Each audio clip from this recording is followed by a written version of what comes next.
بسم اللہ الرحمن الرحیم۔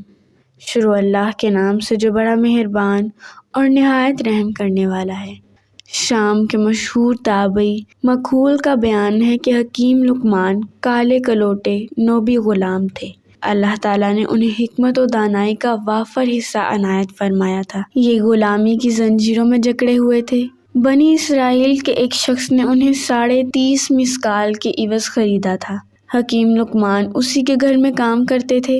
حکیم لقمان کا آقا شطرنج کھیلنے کا بڑا شوقین تھا۔ وہ شطرنج کے ذریعے جوا کھیلا کرتا تھا۔ اس کے دروازے پر ایک نہر بہہ رہی تھی۔ ایک دن وہ اس شرط پر شطرنج کھیل رہا تھا کہ فریقین میں سے جو ہار جائے وہ اس نہر کا پورا پانی پیے گا، بصورت دیگر ہارے ہوئے ساتھی کو جرمانے کے طور پر فدیہ دینا پڑے گا، جس کا تعین جیتنے والا ہی کرے گا۔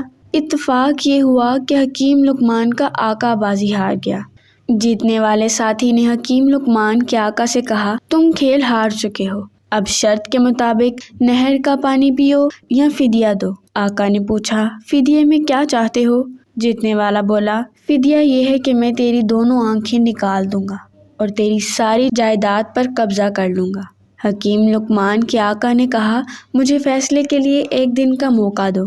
جیتنے والے نے 1 دن کی مہلت دے دی۔ حکیم لقمان کا آقا بہت رنجیدہ ہوا۔ وہ غمزدہ حالت میں بیٹھا تھا۔ شام کے وقت حکیم لقمان اپنی پیٹھ پر گٹھڑی لادے آئے تو دیکھا کہ ان کا آقا انتہائی رنج و غم کے عالم میں بیٹھا نڈھال ہے۔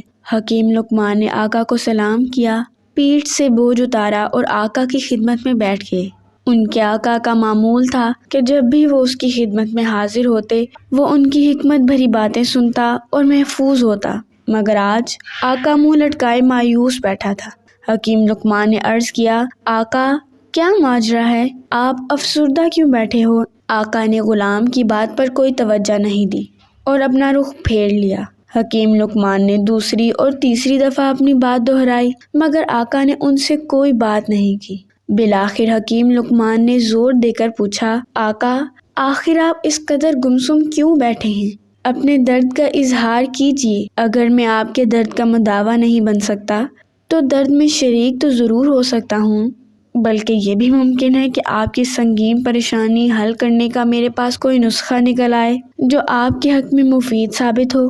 آقا نے یہ بات سن کر انہیں اپنے شدید رنج و غم کا سبب بتلایا۔ پوری داستان سننے کے بعد حکیم لقمان نے تسلی دی، آپ بالکل شکستہ خاطر نہ ہوں، میرے پاس اس شرط سے بچ نکلنے کا طریقہ موجود ہے۔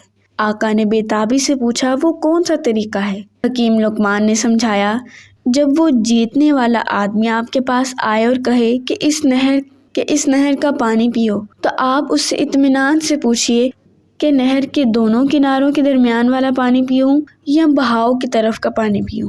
آپ کا یہ سوال سن کر وہ لازماً یہ کہے گا کہ دونوں کناروں کے درمیانی حصے کا پانی پیو۔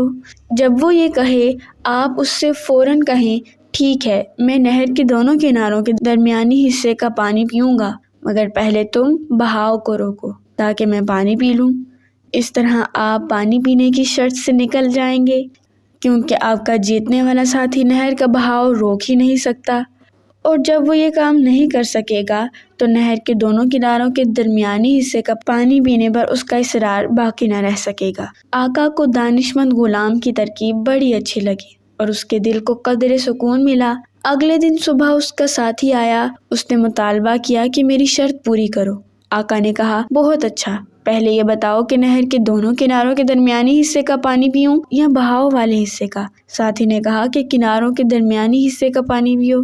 آقا نے کہا، بہت اچھا، اب تم یوں کرو کہ پہلے نہر کا بہاؤ روکو تاکہ میں تمہاری شرط پوری کر سکوں۔ ساتھی بولا، یہ تم کیا کہہ رہے ہو؟